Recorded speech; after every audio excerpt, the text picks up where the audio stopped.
We're here with Dr. Brad Richmond from the Hope College Choir, and he's going to tell us a few things after the performance tonight on our concert series. So tell us a little bit, how did you come to design the program that we just heard? Well, the way I put programs together is usually sometime in the midsummer, I get a huge stack of music. I just start pulling them out of my closet, and I make piles. And the first pile is, I don't want to do it, I might do it, is the second pile. And the I might do it pile grows rather large as well. And then I begin that process of discerning what I want to do from the might do it pile. And I end up with more pieces than I need, but I take a look at those pieces and I think, is there a way to put these together either thematically or perhaps there's something to do with text. Is there one large piece that I might want to put in there? This year I pulled out Fern Hill. I hadn't done it in about a decade, and I love that piece. And I thought, you know, I want to do Fern Hill. So I plopped it down. I said, that's going to be the middle section of our concert. So at that point I'm thinking, all right, I've got to fill out the other two parts. And the first part, I tend to look for fairly esoteric things that not that many people have done, including myself. There was a repeat tonight for me that I did way back when I was a boy, the Benjamin Britten Missa Brevis in D, but I had never done it with any group of singers, so I thought that would be fun to do. But there's always practical concerns. Will I have an organist? And there was a gal in school right now that I thought might be able to come on tour with us, so I asked her and that worked out. So now I have the Benjamin Britten in place, and I have the Fern Hill by John Corigliano. But also, another thing I started 2 or 3 years ago was mixing the choir up a little bit so that we do some treble literature and some mixed literature. And the reason I do that is simply out of practical necessity. There are more women singers in this world than male. And in years past, I can find enough males to put together a balanced group, but I'm not always picking the best of them. And I really wanted simply the best males, the brightest guys I could find, and enough women to go with them in the mixed group. But then since we have so many terrific young lady singers, I want them in the group as well. Some of them are music ed majors. They should be along with us. So let's bring them in, but let's give them some of their own repertoire to do. But it broadens the program. It opens up doors in terms of what I can choose. And in a nutshell, that's how I put the program together. Well, that's neat. Thanks for sharing that. Now, you mentioned to the people that came that you were a boy chorister in Toronto. Mm-hmm. So how did being a boy chorister affect your music and maybe even the type of music you did tonight? Well, it affected me in a huge way because it was a strong program run by a dynamic person.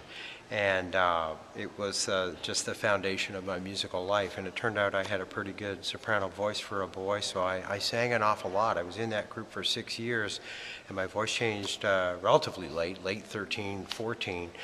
So I sang for a long time, and it was pretty sophisticated, and I was part of the growth of the group. And so it taught me a lot about energy and growing and you know, the leadership skills I would need later on.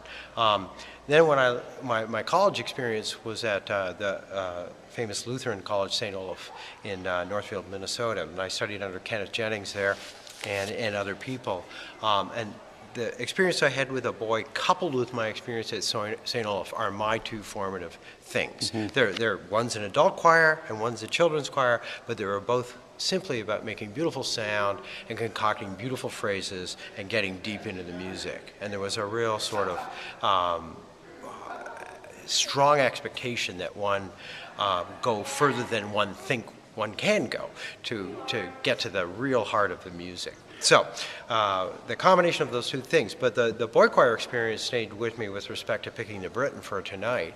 But I have a group of young adults. I don't think of them as boy choristers at all. I think of all choral music as great music, and there are different fabrics and aspects to it.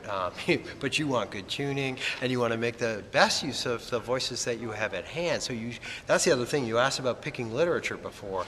Pick literature that will make this particular group sound its finest, and literature that this particular group can bring alive and go deep with. Neat. So what are the composers you're following now that are trendsetters? Well, aside from your favorite, Eric Whitacre, there are a lot out there.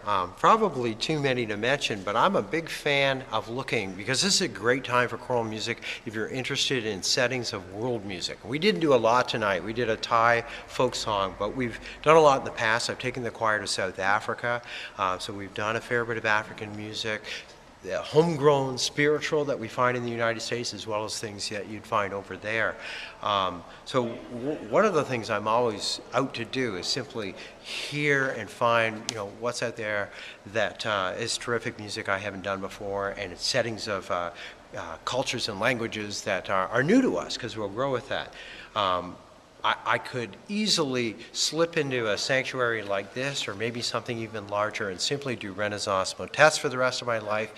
There are more out there than I'll ever get a chance to do, and I absolutely adore that music. I'm a big fan of Bach, and if given the chance in front of an orchestra and with a baton in hand, then a St. Matthew Passion or a B minor Mass is something I like to dig my teeth into. But beyond that, I won't live long enough to do all the choral music I want. I'm just happy that I get to do what I can with the great people I work with. And maybe the last thing you can tell us then is, so what do you do in your free time? I play tennis, I read, and I chase my teenage boys around. Well, Dr. Richmond, thanks so much for a great evening, and safe travel back to Holland. Thank you for having us. It was delightful.